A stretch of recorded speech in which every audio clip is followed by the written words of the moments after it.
நீங்க எங்க சேனலை சப்ஸ்கிரைப் பண்ணலனா கீழ இருக்க ரெட் கலர் சப்ஸ்கிரைப் பட்டனை கிளிக் பண்ணுங்க. பக்கத்துல இருக்க பெல் ஐகான்ல ஆல்ன்ற ஆப்ஷன் கிளிக் பண்ணீங்கன்னா நாங்க போடுற எல்லா வீடியோஸும் உங்களுக்கு நோட்டிபிகேஷன்ல வரும். இன்னைக்கு நம்ம இந்த வீடியோல பார்க்க போறது கடலை கத்திரி செய்வது எப்படின்னு. அதற்கு தேவையான பொருட்கள்: முந்திரி பருப்பு 10 எடுத்துக்கோங்க, வேர்க்கடலை 400 கிராம் எடுத்துக்கோங்க, சர்க்கரை 200 கிராம் எடுத்துக்கோங்க. கேஸ் ஆன் பண்ணிக்கோங்க, கடாயை எடுத்து வைங்க. இப்போ வேர்க்கடலை 400 கிராம் பச்சை வேர்க்கடலை போட்டால் தான் இதுக்கு டேஸ்ட்டு நல்லாயிருக்கும். நல்லா வறுத்து எடுத்துக்கோங்க, கருக்காமல் வறுத்து எடுத்துக்கோங்க. இப்போ தோலெல்லாம் நீக்கிட்டு இப்போ மிக்சியில் போட்டு நம்ம அரைக்க போகிறோம். மிக்சியில் வேர்க்கடலை எல்லாம் 10 முந்திரி போட்டுக்கோங்க.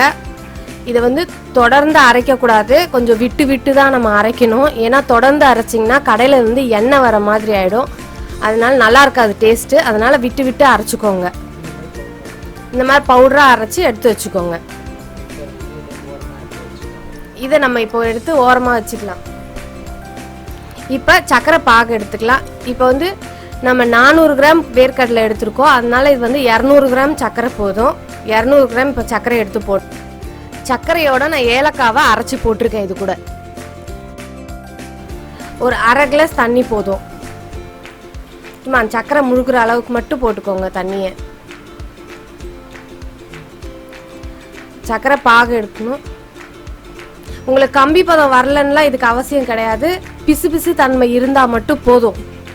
இப்போ அந்த வேர்க்கடலை நம்ம அரைச்சி வச்சுருக்கோம்ல, இப்போ அதை போட்டு இதில் நல்லா கலரணும், கைவிடாமல் கலருங்க. இப்போ 2 ஸ்பூன் நெய் ஊற்றிடுங்க. ஊற்றிட்டு நல்லா கலரி விடுங்க. நல்லா கலரிட்டே இருக்கணும்.